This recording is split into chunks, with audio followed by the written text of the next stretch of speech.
الحمد لله رب العالمين والعاقبة للمتقين ولا عدوان إلا على الظالمين والصلاة والسلام على أشرف الأنبياء والمرسلين وعلى آله وأصحابه ومن تبعهم بإحسان إلى يوم الدين أما بعد. எல்லாம் வல்ல அல்லாஹ் ஜல்ல ஷானஹு வ தஆலாவின் பேரருளால் இந்த இன்றைய ஈமானிய அமர்விலே முதல் அமர்வாக சஹாபா பெண்களின்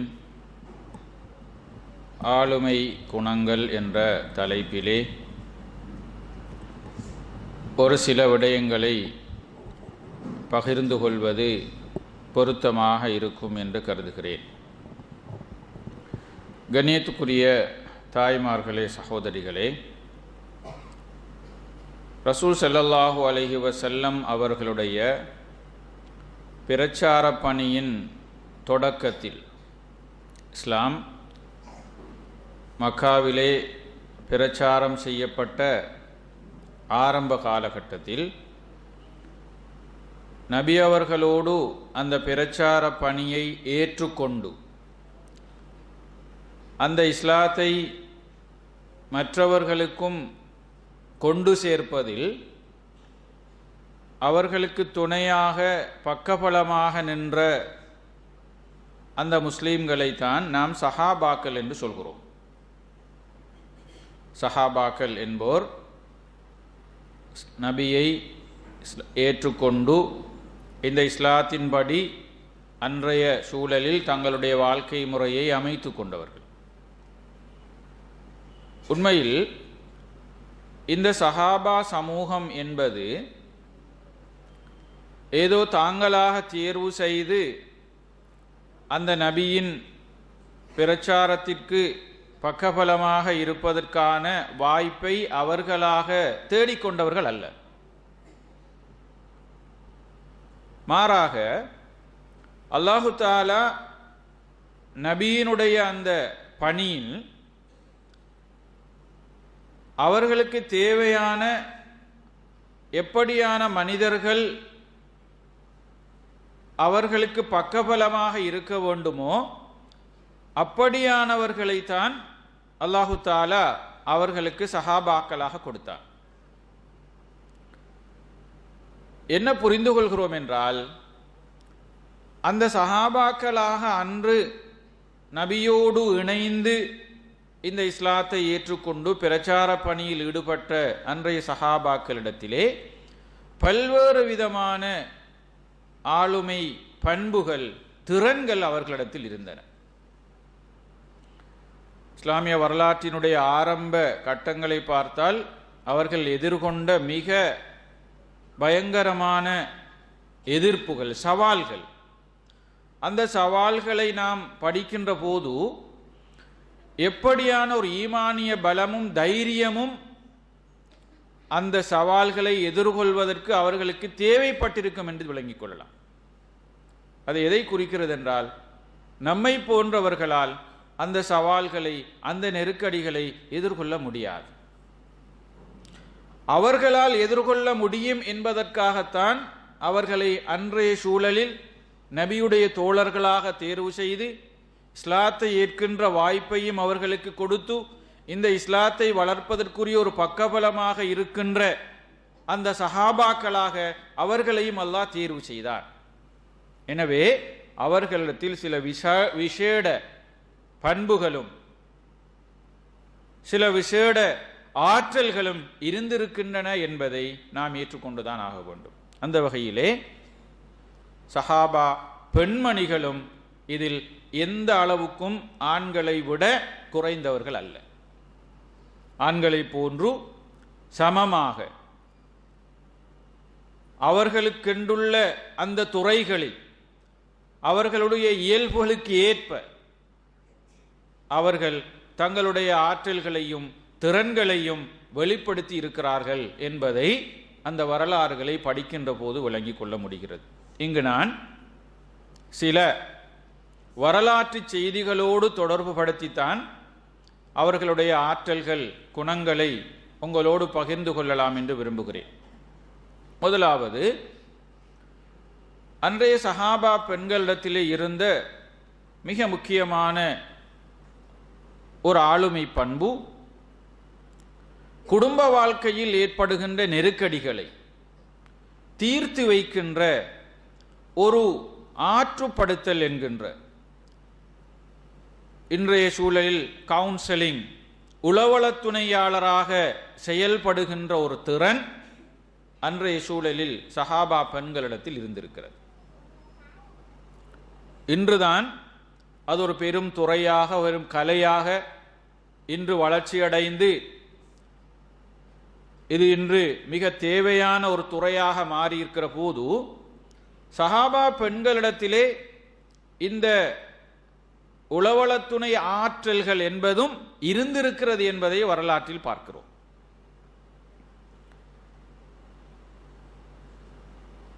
ரசூல் ஸல்லல்லாஹு அலைஹி வஸல்லம் அவர்களுக்கு முதலாக வஹி இறங்கிய போது,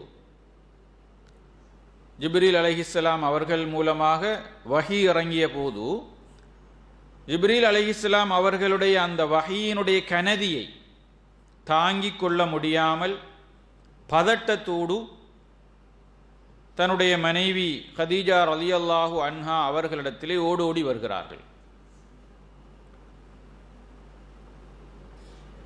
தங்களுடைய மனம், உள்ளம் படபடக்க, தனக்கு ஏதோ ஆபத்து நேர்ந்து விட போகுதோ என்ற ஒரு அச்சத்தோடு ரசூல் ஸல்லல்லாஹு அலைஹி வஸல்லம் மனைவியிடத்தில் வருகிறார்.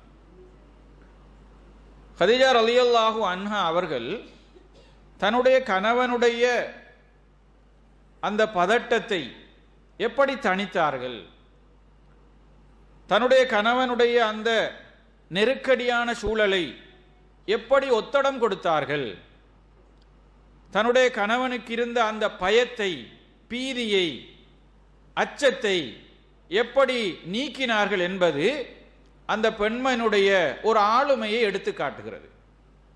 கதீஜா ரலியல்லாஹு அன்ஹா அவர்களுடைய ஒரு ஆளுமையை காட்டுகிறது.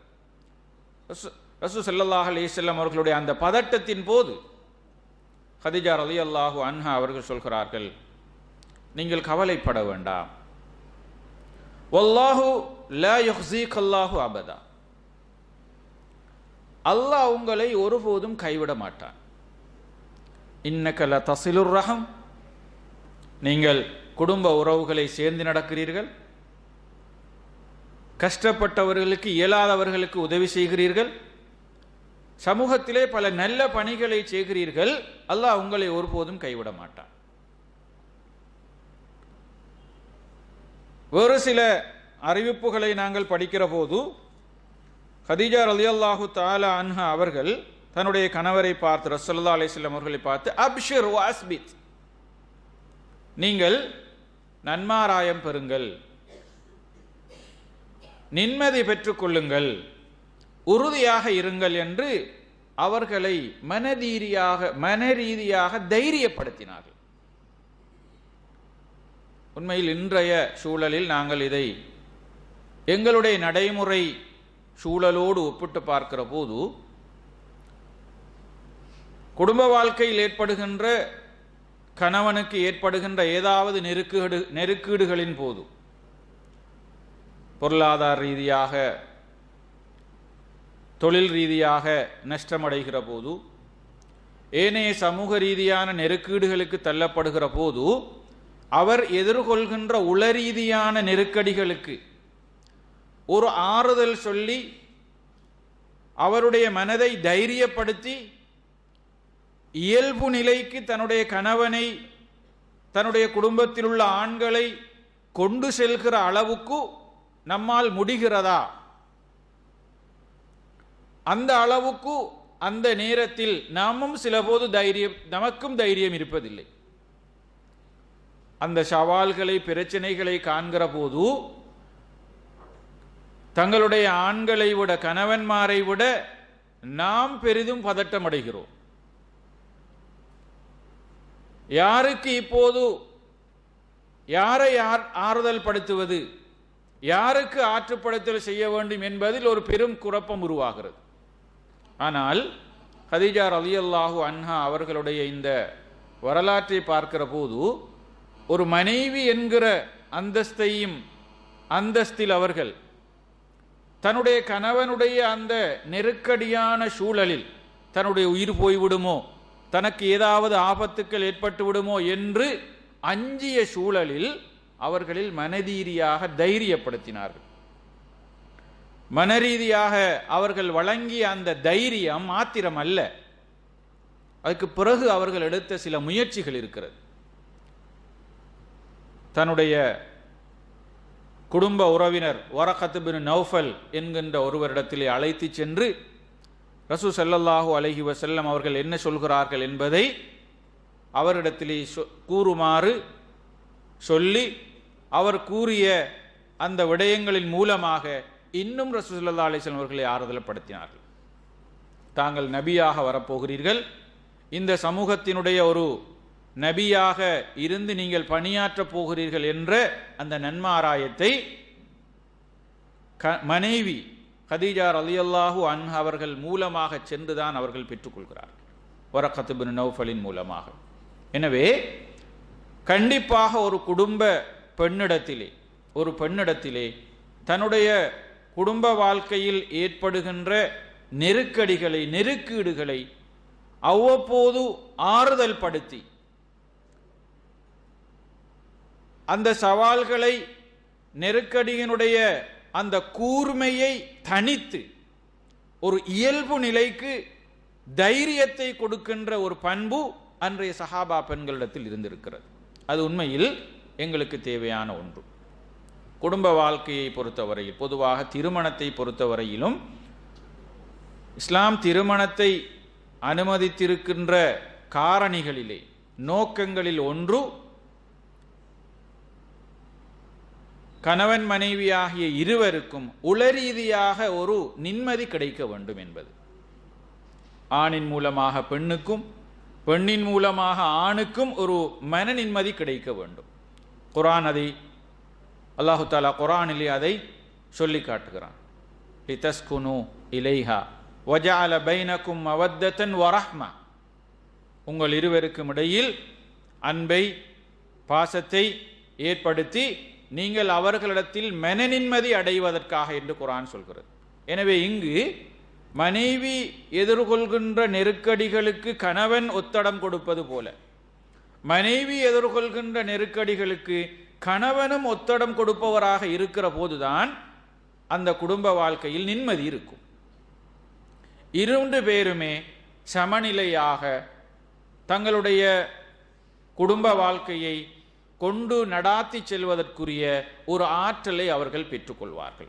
இது உண்மையில் எங்களுடைய பிள்ளைகளை நாம் வளர்க்கின்ற போது அவர்களுக்கு கொடுக்க வேண்டிய ஒரு அடிப்படை ஆற்றலாக இதை நாங்கள் பார்க்கலாம். அது குறிப்பாக இன்றைய சூழலில் நடைபெறுகின்ற திருமணங்களிலே நிறைய திருமணங்கள் நடைபெறுகின்ற அதே வேகத்தில் விவாகரத்தை நோக்கி நகர்கிறது.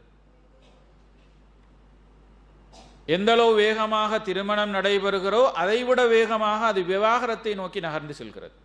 பல இளம் திருமணங்கள், பல இளம் தம்பதிகளுடைய வழக்குகள் காதி நீதிமன்றங்களிலே நிரம்பி கிடக்கிறது. என்ன காரணம் என்றால் இருவருக்கும் இடையிலான புரிந்துணர்வில்லாத தன்மை,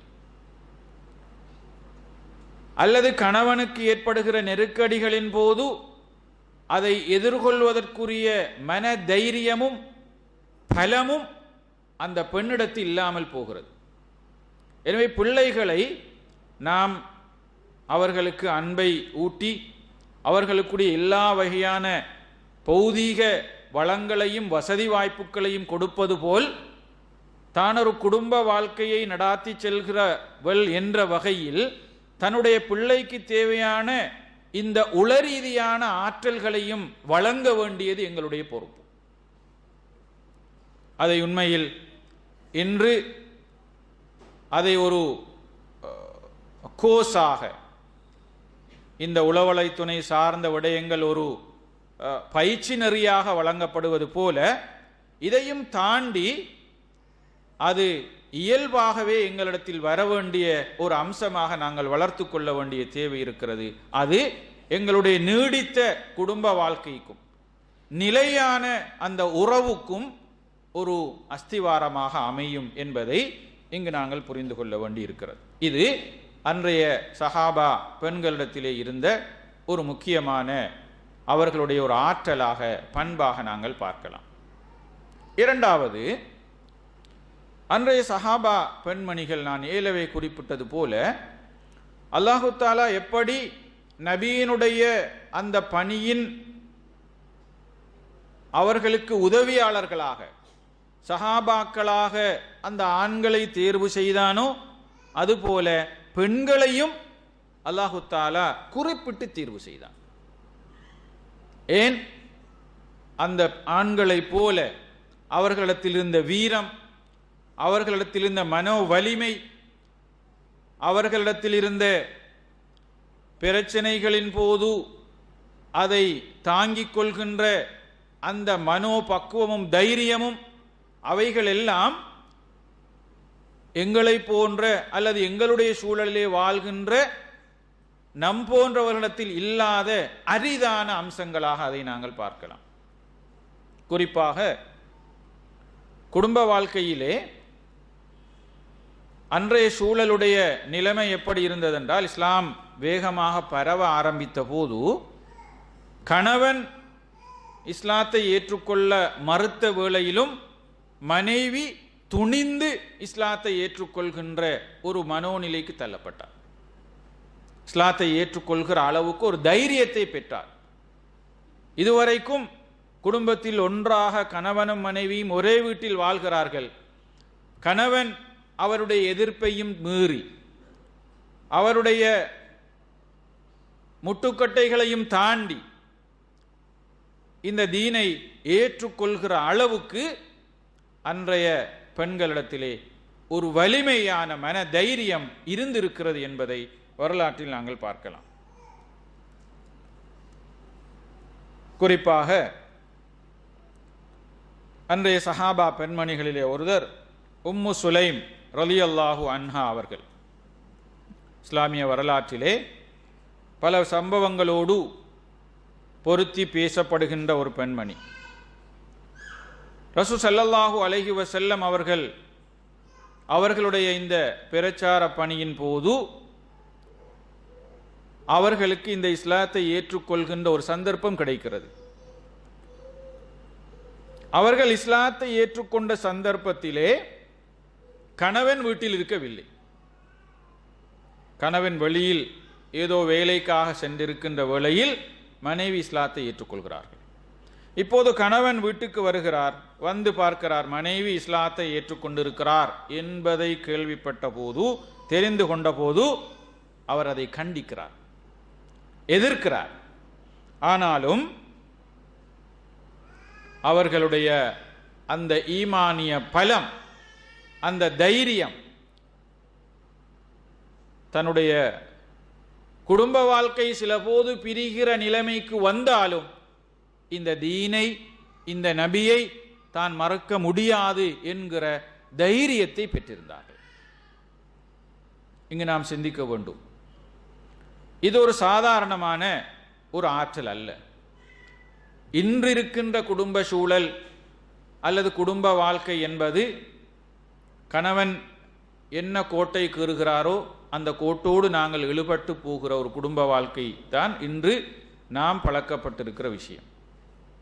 சிலபோது அது மிக தெளிவான தவறான அல்லது ஹராமான ஒரு விடயமாக இருந்தாலும் கூட கணவனுக்கு மாறு செய்ய முடியாது என்பதற்காக அதை செய்கிற அளவுக்குத்தான் எங்களுடைய மனோநிலை இருக்கிறது.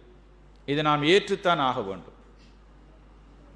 ஆனால் அன்றைய சஹாபா பெண்மணிகளிடத்திலே இருந்த இந்த பக்குவத்தை, இந்த ஆற்றலை எப்படி நாங்கள் பார்க்க வேண்டியிருக்கிறது? அதுபோன்றுதான் ஹவ்வா பின்த் யஸீத் என்கின்ற அன்சாரிகளை சேர்ந்த ஒரு பெண்மணி தன்னுடைய கணவன் வீட்டில் இல்லாத சந்தர்ப்பத்திலே அவரும் இஸ்லாத்தை ஏற்றுக்கொள்கின்ற ஒரு வாய்ப்பை பெறுகிறார்.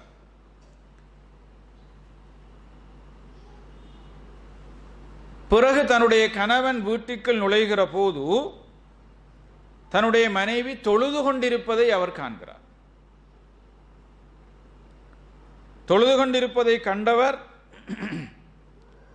அந்த பெண்ணுடைய ஆடையை இழுத்து அவரை தண்டிக்கின்ற அளவுக்கு அந்த கணவன் அவர் மீது கோபப்படுகிறார். தன்னுடைய கட்டுப்பாட்டில் இருக்கின்றவர் தன்னையும் மீறி தான் பின்பற்றுகிற இந்த சமயத்தையும் தாண்டி இன்னொரு சமயத்தை பின்பற்ற துணிந்து விட்டார் என்கிற போது அவர் கோபப்பட்டு அவரை கண்டிக்க முற்படுகிறார். ஆனால் அந்த சந்தர்ப்பத்திலே அந்த பெண்மணி ரசூல் ஸல்லல்லாஹு அலைஹி வஸல்லம் அவர்களிடத்திலே சென்று தன்னுடைய நிலைமையை சொல்கிறார்கள். நபி அவர்களும் அவருடைய கணவனை அழைத்து அவரை தண்டிக்க வேண்டாம் என்று அவரிடத்திலே ஒரு கட்டளையை சொல்கிற போது அவர் அதை ஏற்றுக்கொள்கிறார். இங்கும் கணவனுடைய எதிர்ப்பு, அவருடைய கண்டிப்பு அல்லது தண்டிப்பு என்பதையும் தாண்டி அவர் தன்னுடைய தீனில் நிலையாக இருப்பதில் முயற்சிக்கிறார். சிபாத் அல் ஹக் என்று சொல்வோம். அந்த உண்மை என்று தான் ஏற்றுக்கொண்ட அந்த தீனின் மீது பற்றோடு அவர்கள் இருக்கின்ற அளவுக்கு அந்த பக்குவம் அவர்களிடத்தில் இருந்திருக்கிறது என்பதை நாங்கள் வரலாற்று செய்திகளின் ஊடாக நாங்கள் பார்க்கலாம். அதே போன்றுதான்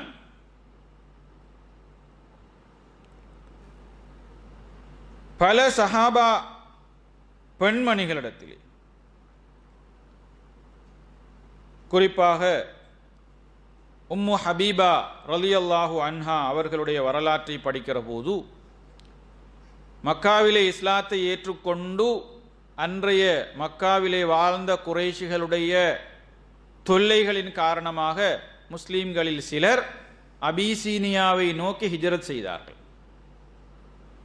அவ்வாறு ஹிஜ்ரத் செய்து சென்றவர்களிலே உம்மு ஹபீபா ரலியல்லாஹு அன்ஹா அவர்களும் அவருடைய கணவர் அப்துல்லாஹ் இப்னு ஜஹ்ஷ் என்பவரும் இருந்தார்கள்.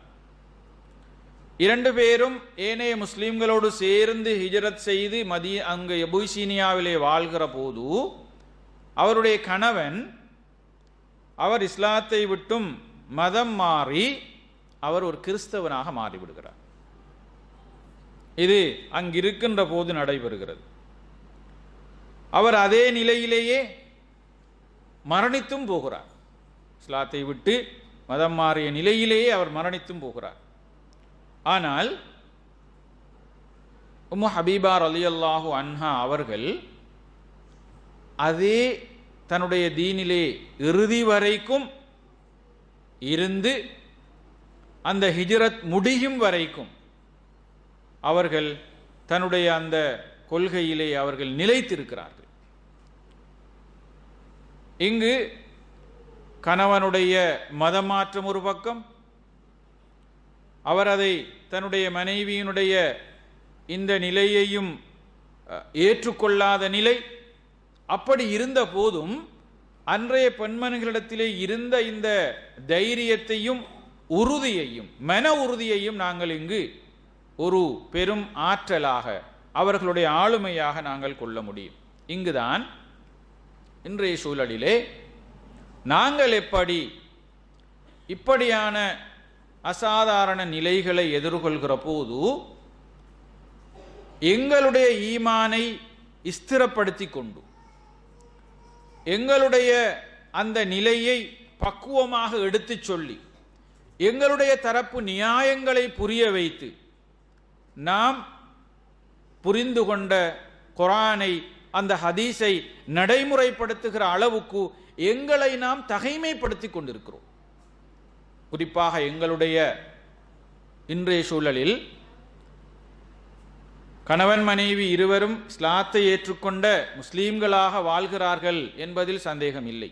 இருந்த போதும் பல்வேறு விதமான மார்க்க முரண்பாடான விடயங்கள் கணவனின் மூலமாக மனைவியின் மீது திணிக்கப்படுகிற சந்தர்ப்பங்கள் இருக்கிறது. கணவன் மனைவியின் மீது திணிக்கின்ற சந்தர்ப்பங்கள் பல இருக்கின்றன.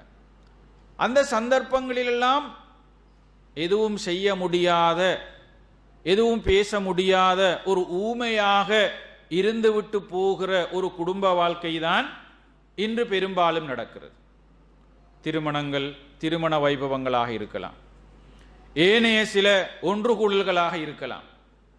அங்கெல்லாம் சில வற்புறுத்தல்களை சந்திக்கிற போது எதுவும் பேச முடியாத ஒரு நிர்பந்தம் இருக்கிறது. அது எங்களுடைய ஆளுமை குறைபாடு என்றுதான் நாம் சொல்ல வேண்டும்.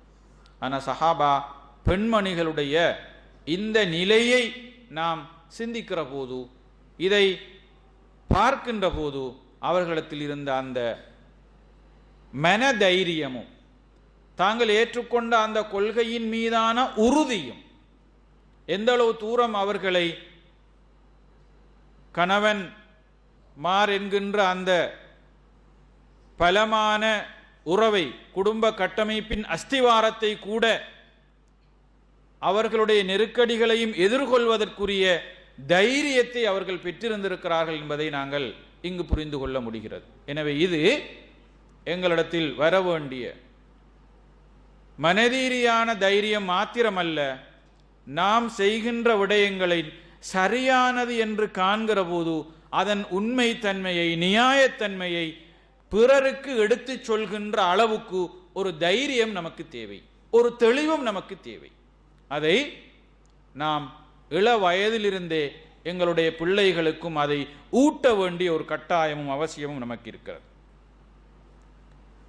அதுபோன்றுதான் அன்றைய சஹாபா பெண்மணிகளுடைய இன்னொரு வகைபாவம், அவர்களுடைய ஆளுமையை காட்டுகிற இன்னொரு பண்பு இருக்கிறது.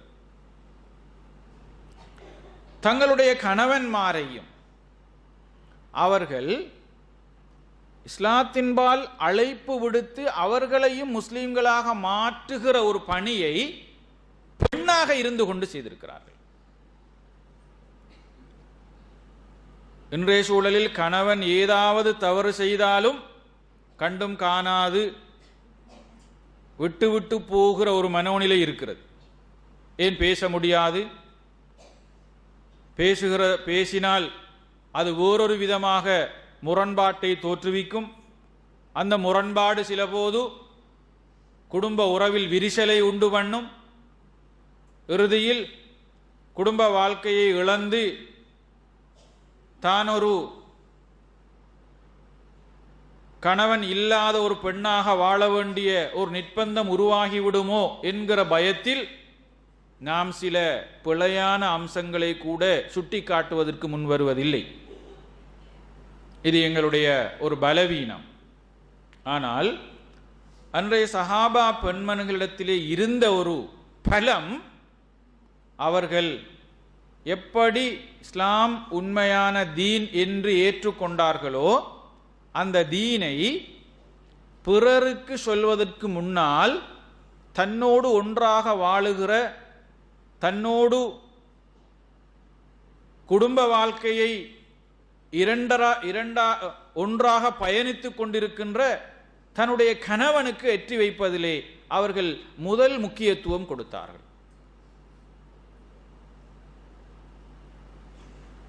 சில குடும்பங்கள், இன்றைய சில குடும்பங்களுடைய திருமண விவகாரங்கள் கூட கணவன் மிக தெளிவான ஒரு அத்வைத சிந்தனையில் இருந்தாலும் அல்லது பிழையான பல ஹராமான விடயங்களை செய்கிறவராக இருந்தாலும் கூட ஒரு நல்ல நிலையில் வளர்க்கப்பட்ட ஒரு பெண்ணை, ஒரு யுவதியை திருமணம் முடித்து கொடுத்து அவரோடு வாழ்வதற்கு அனுப்பி வைக்கின்ற ஒரு சூழல் தான் இருக்கிறது.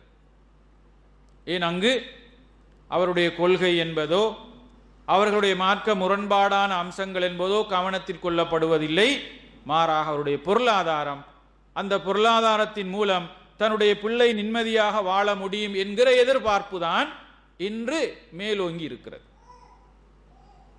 கொள்கைக்காக அல்லது சிந்தனைக்காக, அவருடைய சாலிகான நடத்தைகளுக்காக முன்னுரிமைப்படுத்தல் என்பது மிக குறைவு. இன்று முன்னுரிமைப்படுத்தப்படுகின்ற அம்சங்கள் பொருளாதாரம் என்பது மாத்திரம்தான். எனவே இங்கு நாங்கள் சஹாபா பெண்மணிகளுடைய வாழ்க்கையை பார்க்கிற போது நான் ஏற்கனவே சொன்னது போல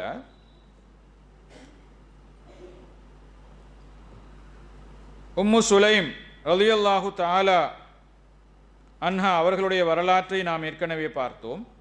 அதே போன்று உம்மு ஹபீபா ரலியல்லாஹு தஆலா அன்ஹா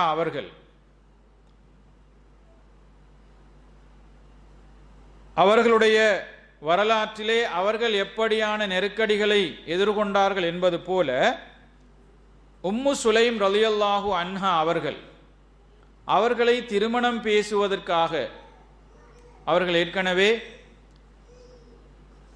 மாலிக் என்பவரை திருமணம் செய்திருந்தார்கள். அந்த மாலிக் என்பவரின் மூலமாக அவர்களுக்கு பிறந்த குழந்தைதான் அனஸ் இப்னு மாலிக் என்ற பெயரிலே வரலாற்றிலே அறியப்படுகிறார்கள்.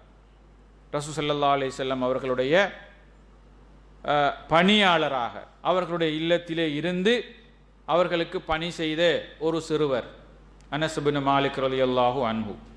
அவருடைய தாய் உம்மு சுலைம் ரலியல்லாஹு அன்ஹா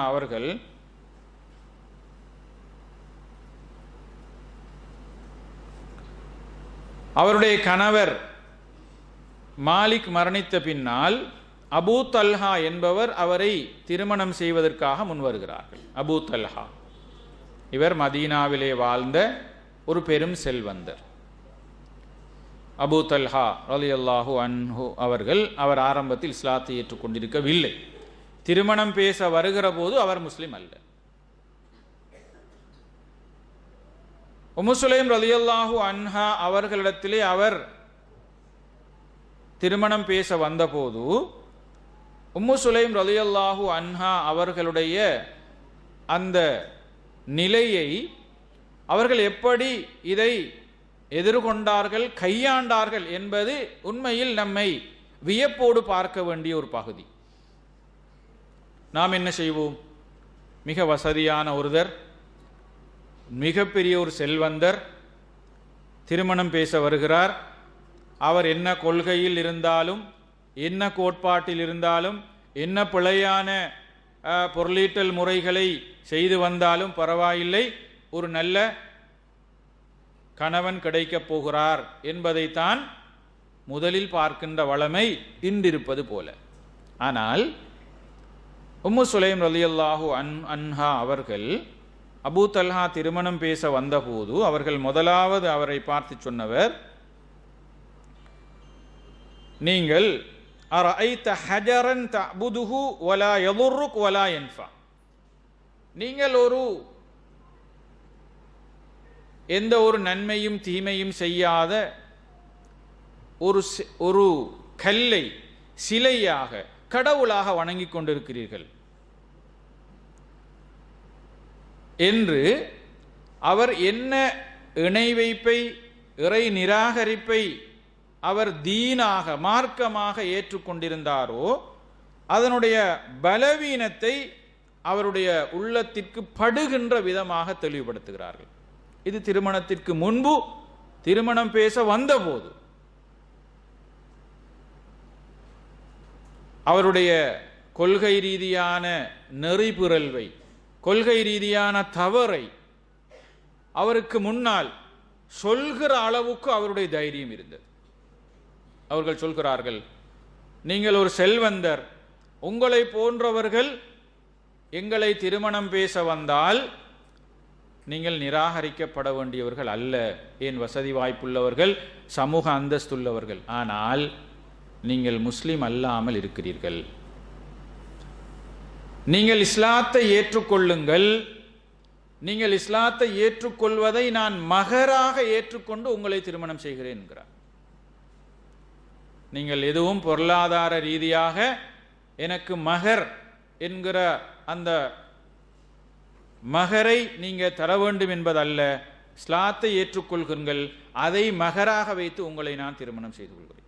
அவர் யோசிக்கிறேன் என்று சொல்லிவிட்டு பிறகு அதற்கு உடன்பட்டு உம்மு சுலைம் ரலியல்லாஹு அன்ஹா அவர்களை திருமணம் செய்கிறார். இதற்கிடையில் உம்மு சுலைம் ரலியல்லாஹு அன்ஹா அவர்களுக்கு இது முதலாவது திருமணம் அல்ல, இது இரண்டாவது திருமணம். இரண்டாவது திருமணத்திற்கு வந்தவரிடத்தில் கூட அவருடைய பிழையான அந்த நம்பிக்கையை சுட்டிக்காட்டி நீங்கள் தவறிருக்கிறீர்கள் என்பதை விளங்கப்படுத்தி சொல்கிற அளவுக்கு அன்றைய சஹாபா பெண்களிடத்தில் இருந்த அந்த ஆளுமையை பாருங்கள்.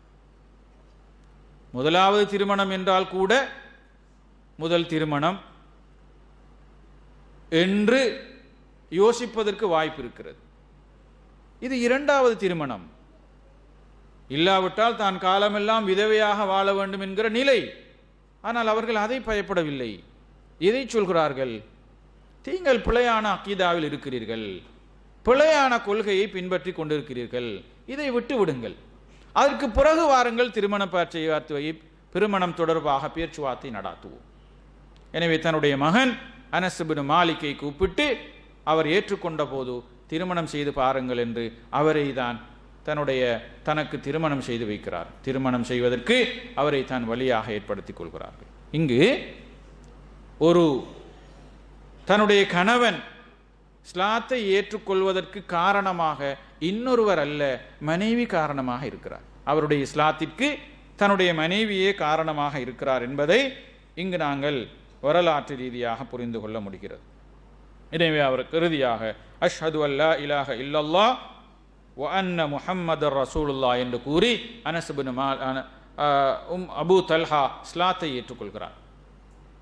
கண்ணியத்துக்குரிய சகோதரிகளே, தாய்மார்களே, இந்த தைரியமும் பக்குவமும் ஆற்றலும் அன்றைய சஹாபா பெண்மணிகளிடத்திலே நிறைவாக இருந்திருக்கிறது என்பதை நாங்கள் பார்க்கலாம். ஆனால் இங்கு ஒரு விடயத்தை நாங்கள் கையாள வேண்டும். தங்களுடைய கணவன்மார் தொடர்பில் அவர்களுடைய பிழையான விடயங்களை சுட்டிக்காட்ட முற்படுகிற போது அது ஏனைய விரிசல்களை ஏற்படுத்தாத அளவுக்கு பக்குவமாக அதை சொல்கிற ஒரு வழிமுறை கையாளுகின்ற ஒரு சூழல் நமக்கு இருக்க வேண்டும், ஒரு தெளிவு நமக்கு இருக்க வேண்டிய தேவை இருக்கிறது. சில போது அது வேறு விதமாக முரண்பாடுகளை தோற்றுவிக்கலாம். அப்படி அல்லாமல் அது சாதகமான விளைவுகளை கொடுப்பதற்கான வாய்ப்புகள் இருக்கிறதா என்பதை முன்கூட்டி அனுமானித்து கொண்டு அந்த நடைமுறைகளை பின்பற்ற வேண்டும். அது ஒரு முக்கியமான அம்சம் என்பதை நாங்கள் பார்க்கலாம். கண்ணியத்துக்குரிய தாய்மார்களே, சகோதரிகளே, இது போன்ற அம்சங்களையும் நாங்கள் புரிந்து கொள்ள முடிகிறது. அதுபோன்றுதான் அன்றைய சஹாபா பெண்மணிகளிடத்திலே இருந்த இன்னும் ஒரு முக்கியமான ஒரு ஆளுமை பண்பாக அல்லது ஆற்றலாக நாங்கள் பார்க்க வேண்டிய ஒரு அம்சம், அன்றைய பெண்கள் பொருளாதார ரீதியாக அவர்கள் நலிவுற்றிருந்த போதும், பொருளாதார ரீதியாக பெரும் செல்வங்கள் அவர்களிடத்தில் இல்லாத போதும், தங்களுடைய கணவன்மார் பொருளாதார வசதியோடு இருக்கிற போது அதை நல்ல வழியில் செலவு செய்வதை ஊக்கப்படுத்துபவர்களாக இருந்திருக்கிறார். தங்களுடைய கணவன்மார் அவர்களுடைய பொருளாதாரம் நல்ல வழியில் செலவு செய்யப்படுவதற்குரிய தூண்டுகோலாக, அந்த செலவு செய்வதை ஊக்கப்படுத்துபவர்களாக அன்றைய பெண்கள் இருந்திருக்கிறார்கள் என்பதை பார்க்கலாம்.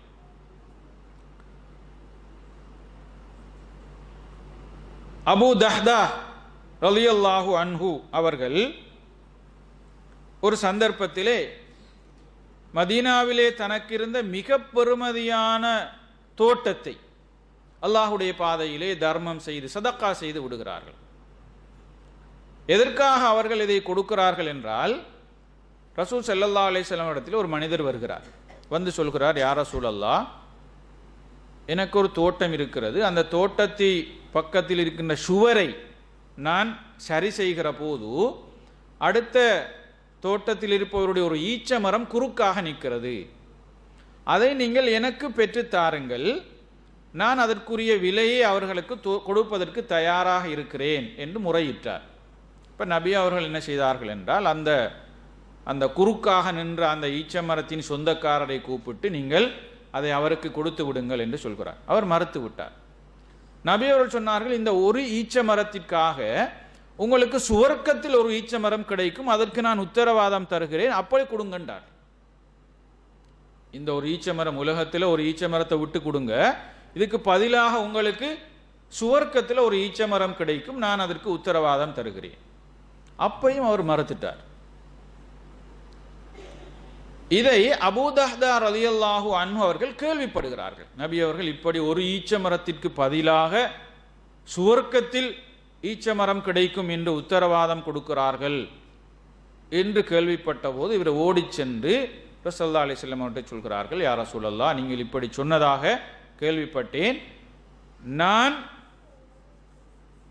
என்னுடைய இந்த தோட்டத்தை கொடுத்து அந்த ஈச்ச மரத்தை வாங்கிக் கொள்கிறேன், நீங்கள் சொல்கின்ற அந்த சுவர்க்கத்தில் ஒரு ஈச்ச மரம் எனக்கும் கிடைக்குமா என்று கேட்கிறார். ஆம் என்று சொன்னார்கள். உடனடியாக அவர் தன்னுடைய தோட்டத்தை, ஒரு தோட்டத்தை முழுமையாக கொடுத்தார். ஒரு ஈச்ச மரத்தை அல்ல, ஒரு தோட்டத்தை கொடுக்கிறார் சுவர்க்கத்தில் ஒரு ஈச்ச மரத்திற்காக. கொடுத்து விட்டு இப்போது யோசிக்கிறார், அவருடைய தோட்டம் பல நூற்றுக்கணக்கான ஈச்ச மரங்களோடு இருக்கிறது. அந்த தோட்டத்தின் மத்தியில் தான் அவருடைய மனைவியும் அவருடைய வீடு, அவருடைய மனைவி எல்லோரும் குடியிருக்கிறார்கள்.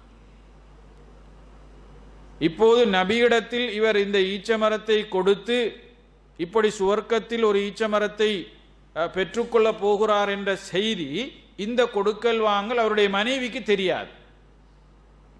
இது நடக்கிறது பள்ளிவாயலில். மனைவி அவருடைய சொத்து, கணவனுடைய சொத்து என்ற ரீதியில் அங்கே வாழ்ந்து கொண்டிருக்கிறார்.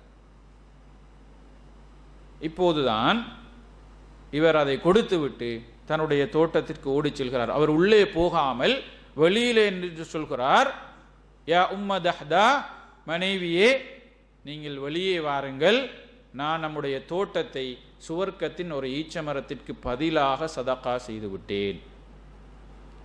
மனைவி என்ன சொன்னார்கள், ரபிஹல் பைஉ, உங்களுடைய இந்த வியாபாரம் லாபமடையட்டும் என்று பல தடவைகள் சொன்னார்.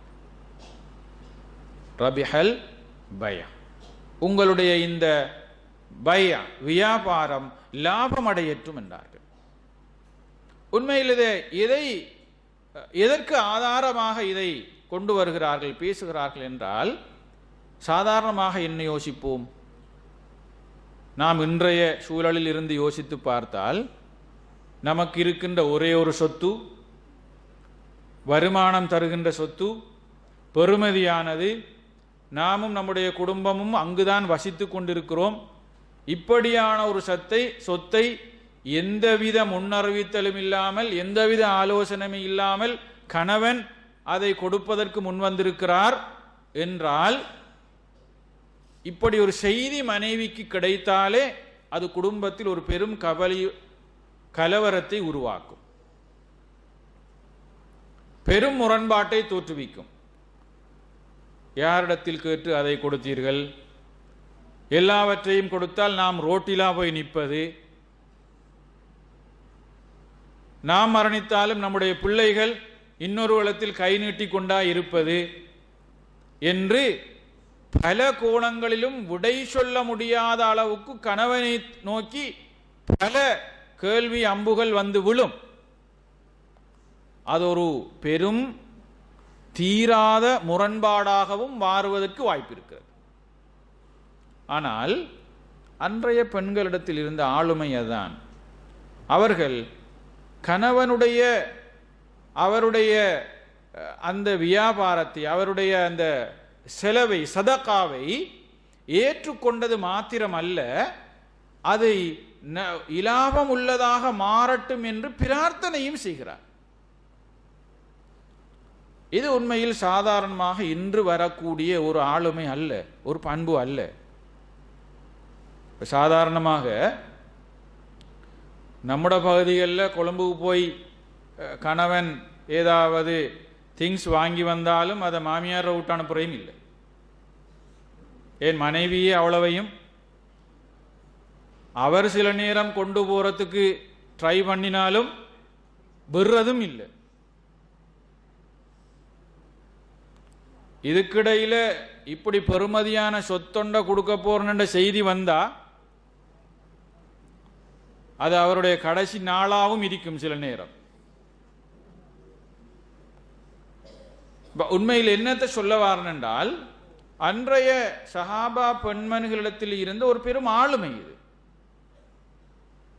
அதனால்தான் அல்லாஹு தாலா இப்படியான அந்த நல்லெண்ணம் உள்ள, தைரியம் உள்ள, எதையும் எதிர்கொள்வதற்கு உரிய பக்குவம் உள்ளவர்களை அன்றைய சூழலில் இந்த இஸ்லாத்தை தாங்கி பிடிப்பதற்குரிய, இஸ்லாத்தை வளர்ப்பதற்குரிய ஒரு ஜெனரேஷனாக, ஒரு தலைமுறையாக அல்லாஹ் அவர்களை தேர்வு செய்தான். ஷஹாபாக்கள் என்போர் தான் இஸ்லாமிய வரலாற்றின் முதல் தலைமுறையினர், முதலாவது தலைமுறை. அந்த தலைமுறைதான் அந்த சூழலுக்கு பொருத்தம் என்பதுதான் அல்லாஹுடைய தேர்வு. கண்ணியத்துக்குரிய தாய்மார்களே, சகோதரிகளே, அந்த அளவு தூரம் அன்றைய சஹாபா பெண்மணிகளிடத்திலே இந்த விடயங்கள் இருந்திருக்கிறதை நாங்கள் பார்க்கலாம். இது போல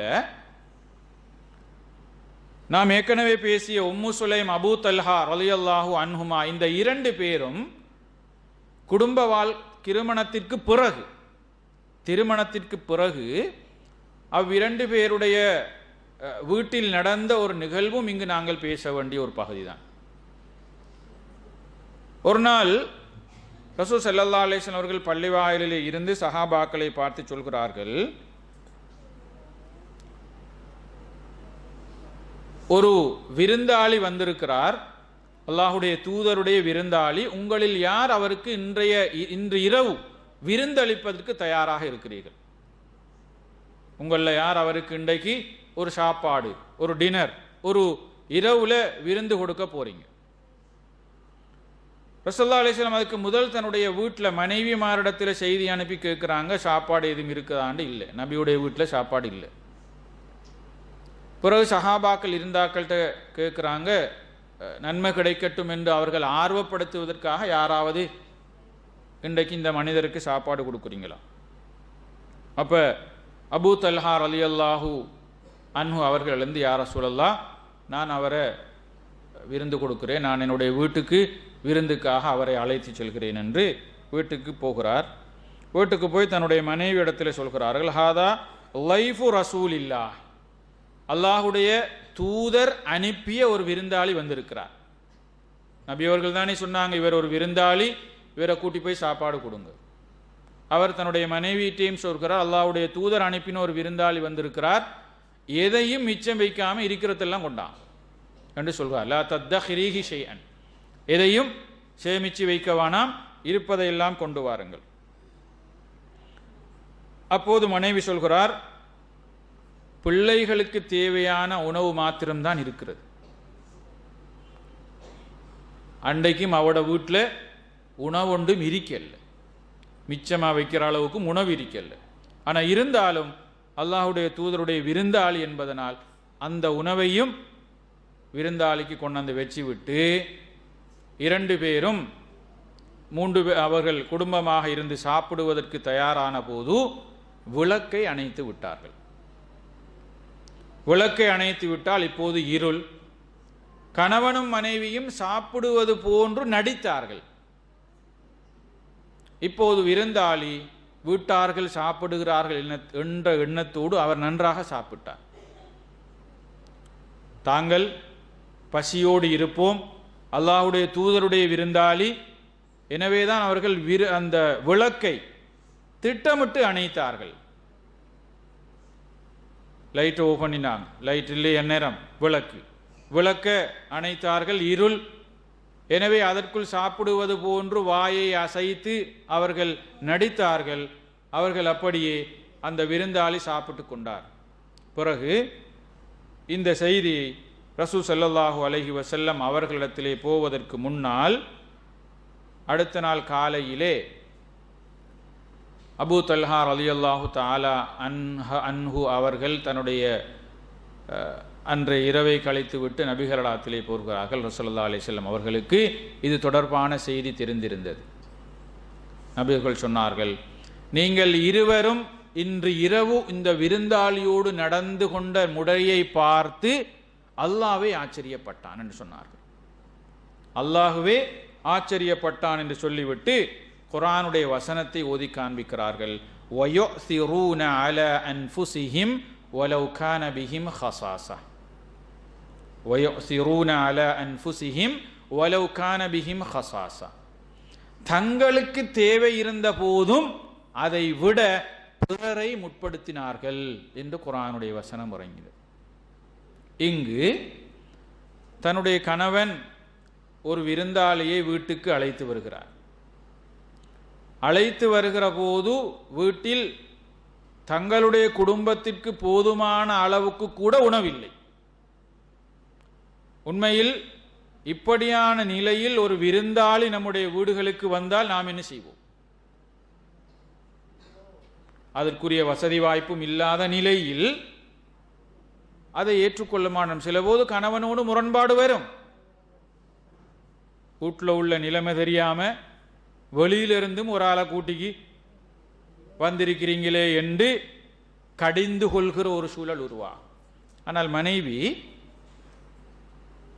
கணவனுடைய ஒரு நல்லெண்ணத்தை, அல்லாஹ்வுடைய தூதருடைய விருந்தாளி, எனவே இவரை கண்ணியப்படுத்த வேண்டும் என்கிற அந்த நல்லெண்ணத்திற்கு நபி அந்த மனைவியுடைய அங்கீகாரம் இருந்தோ இல்லையோ, இருக்கிற குறைவானதாக இருந்தாலும் அதை விருந்தாளிக்கு கொடுக்க வேண்டும். கணவனுடைய அந்த நல்லெண்ணத்தை நாம்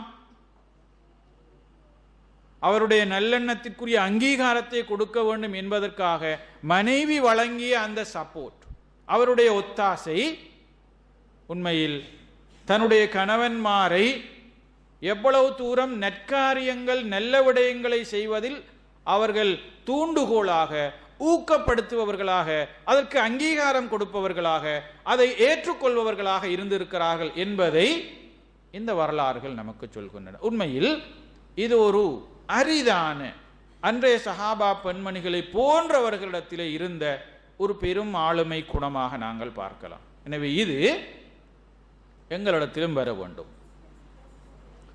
சிறியதாக இருந்தாலும் ஏதாவது நற்காரியங்களை ஒன்றில் கணவனிடத்தில் நிறைய செல்வம் இருக்கிறது, நீங்கள் இந்தந்த நல்ல வழிகளில் செலவு செய்யுங்கள் என்று அவரை தூண்டுகிற ஒருவராகவும் இருக்கலாம். நான் பார்க்கிறோம், நிறைய செல்வங்கள் இருக்கிறது, அந்த செல்வங்கள் நம்முடைய பிள்ளைகள் அல்லது வாரிசுகளுக்கு போக நிறைய இருக்கிறது, எனவே நல்ல காரியங்களை செலவு செய்யுங்கள், அது உங்களுடைய கபருக்கும் மண்ணறைக்கும் உதவியாக இருக்கும் என்று அவரை தூண்டுகிற ஒரு பெண்ணாக இருக்க வேண்டும். அவருடைய நல்ல விடயங்களுக்கு சிலபோது அவர்கள் ஏதாவது, கணவன்மார் ஏதாவது நல்ல விடயங்களை செலவு செய்வோமா என்று அவர்களாக ஏதாவது விடயங்களை முன்வைக்கிற போது அதுக்கு அங்கீகாரம் கொடுப்பவர்களாக கூட நாம் இருக்கலாம்.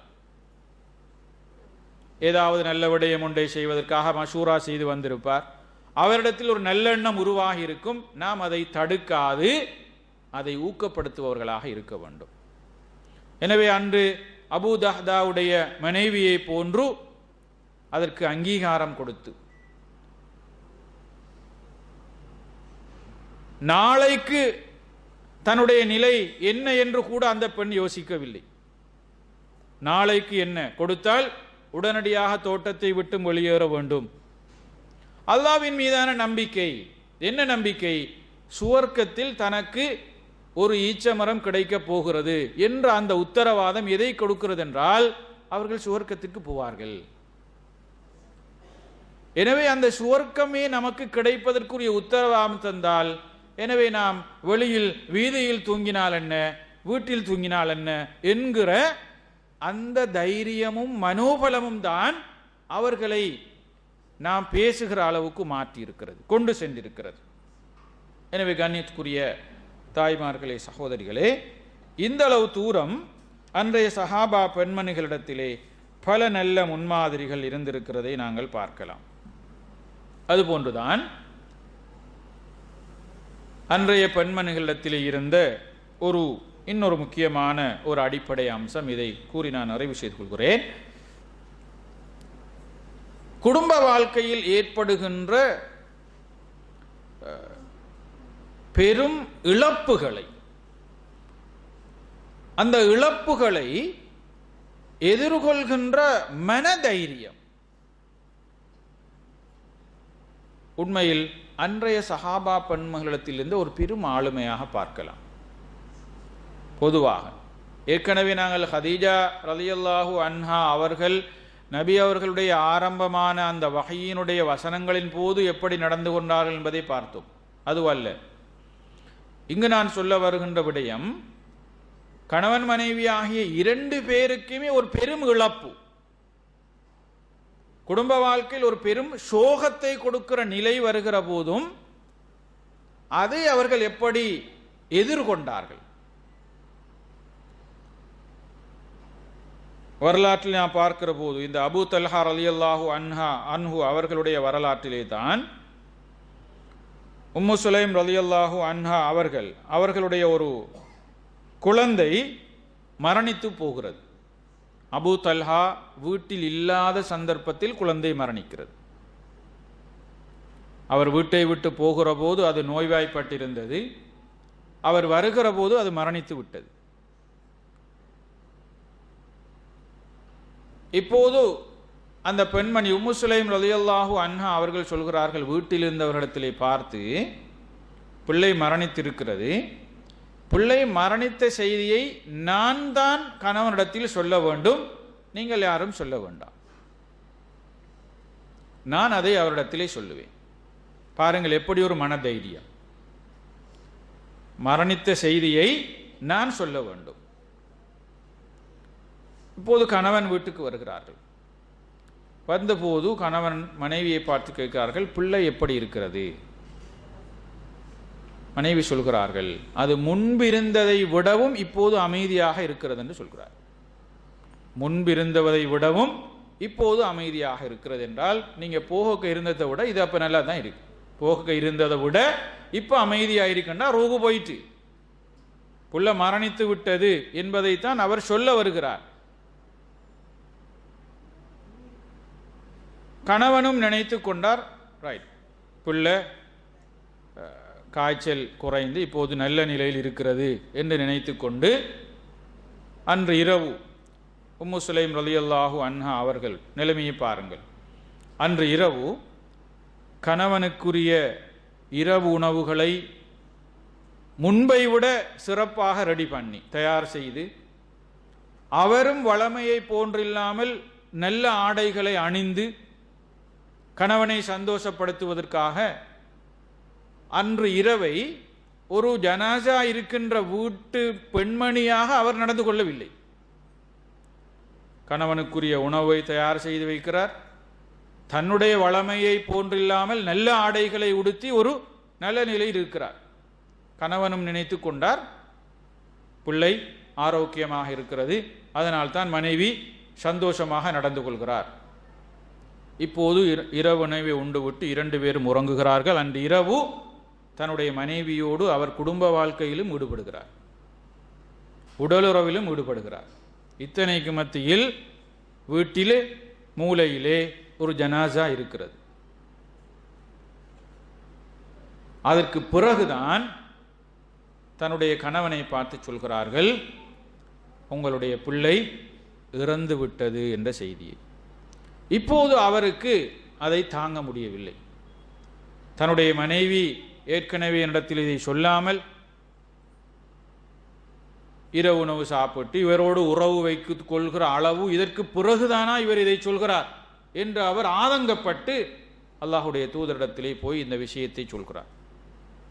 அல்லாஹுடைய தூதர் இதை கேட்டுவிட்டு இரண்டு பேருக்குமாக ஒரு துவா செய்கிறார்கள். என்ன துவா செய்கிறார்கள்? பாரக்கல்லாஹு லக்குமா ஃபி காபிரி லைலதிகுமா, இன்று இரவு நீங்கள் உறவு கொண்டதன் மூலம் அல்லாஹு தாலா உங்கள் இருவருக்கும் பரக்கத் செய்வானாக என்று துவா செய்தார்கள். அந்த துவாவினுடைய பரக்கத், அதற்கு பிறகு அவர்களுக்கு பல பிள்ளைகள் பிறந்தன. அந்த பிள்ளைகள் அனைவரும் வரலாற்றிலே 7 பிள்ளைகள் கிடைத்திருக்கிறார்கள். அந்த 7 குர்ஆனை மனனம் செய்த ஹாஃபில்களாக இருந்திருக்கிறார்கள் என்று வரலாறு சொல்கிறது. இங்கு எதை புரிந்து கொள்கிறோம் என்றால், குடும்பத்தில் ஏற்பட்ட ஒரு இழப்பு, மரணம் என்ற அந்த இழப்பை மனைவி எதிர்கொண்ட விதம் உண்மையில் சிந்திக்க வேண்டியது. நாம் ஒரு இழப்பை எப்படி எதிர்கொள்வோம்?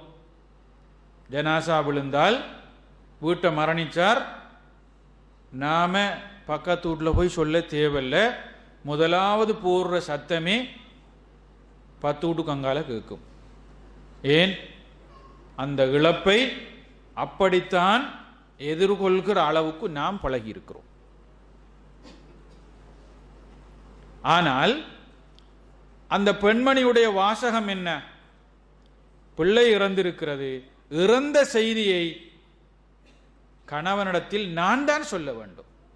எப்படி சொன்னார் என்றால், தன்னுடைய கணவனை பார்த்து சொல்கிறார், ஒருவர் தமக்கு இரவலாக ஒரு பொருளை தந்துவிட்டு அந்த பொருளை திரும்பவும் கேட்டால் நாம் என்ன செய்வோம்?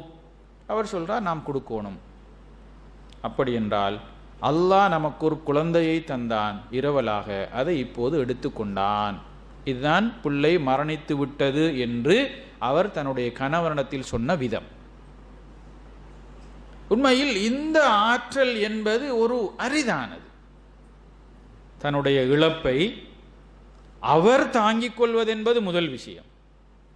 சாதாரணமாக நாம் யதார்த்தமாக பேசினால், ஒரு பிள்ளை இழந்து விட்டது என்பதை கணவனுக்கு ஏற்படுகின்ற கவலையை விட மனைவிக்கு அது எவ்வளவு தாக்கம் இருக்கும் என்பது நான் சொல்லி நீங்கள் தெரிந்து கொள்ள வேண்டிய விஷயம் அல்ல. கணவனை விட அதை பெற்றெடுத்த வளர்த்த அந்த மனைவியினுடைய உள்ளத்தில் ஏற்படுகிற தாக்கம் என்பது பெரியது. ஆனாலும் அதை எதிர்கொண்ட விதமும், அந்த செய்தியை கணவனிடத்தில் எடுத்துச் சொன்ன விதமும் அந்த பெண்ணுடைய ஒரு பெரும் வித்தியாசமான சிறப்பு மிக்க ஒரு ஆற்றலை எங்களுக்கு சொல்கிறது. எனவே இது வெறுமனே இழப்புகளுக்கு மாத்திரமல்ல, இந்த இழப்புகள் என்பது பல கோணங்களில் பல வடிவங்களில் வரலாம்.